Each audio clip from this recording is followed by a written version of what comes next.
All right, so another cool thing about the Diels-Alder reaction is that it shows regioselectivity, right? So for example, if we have a diene here and we have a substituent named A on it, and then on our dienophile we have B, and then we undergo a Diels-Alder reaction, we can form one of two products which are different based on their regiochemistry, right? So A and B can add like so, or if we turn this B around, they can add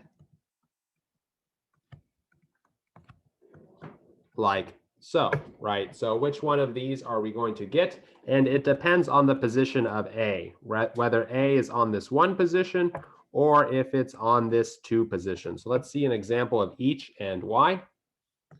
And so first we're going to have this electron donating group here.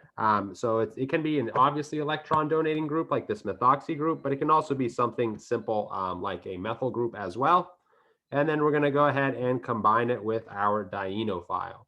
And so remember that our diene is usually electron rich. And so this group right here can actually donate electrons in here. So we can kick this lone pair to form this double bond and move this double bond over here to form a lone pair there.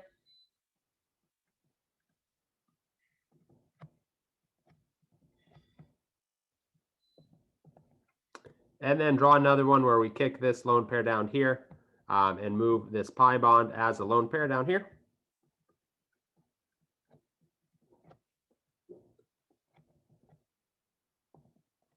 And so what we notice is that our negative charge ends up on one of our carbons of interest, right? This is where we're going to form our bond, right? This has a negative charge on it in one of the resonance structures.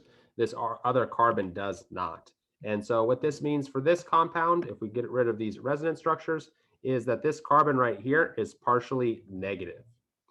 And then if you take a look at our dienophile, it can also have a resonance structure.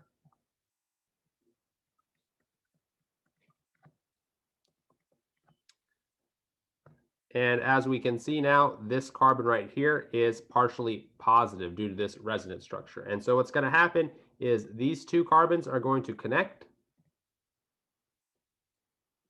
Let me go draw it from this structure right here. These two carbons are going to connect, and then these two carbons are also going to connect in our Diels-Alder reaction.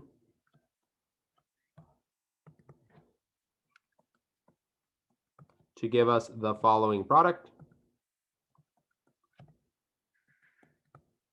Right, where now our substituents are right next to each other. So that's option number one right here.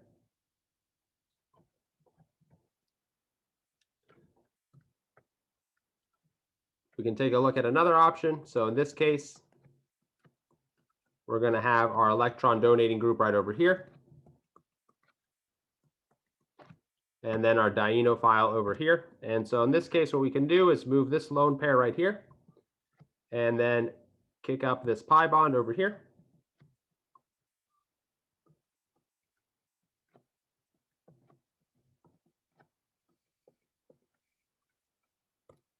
And we see that this carbon up here receives the partial positive, which is this carbon right there. So I'm going to just take away these resonance arrows and label this the partially negative carbon. And then we can do the same thing over here. Draw a resonance structure.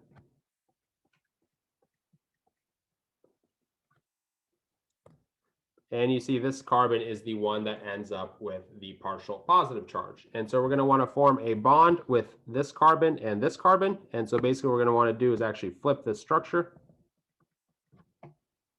Right, this is the partially negative carbon or partially positive carbon right here.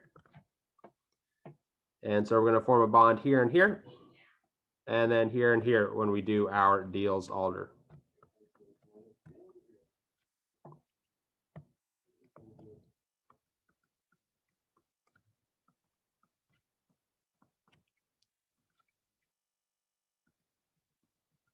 To get this final product, right? And now you see our additions are now on opposite sides of one another.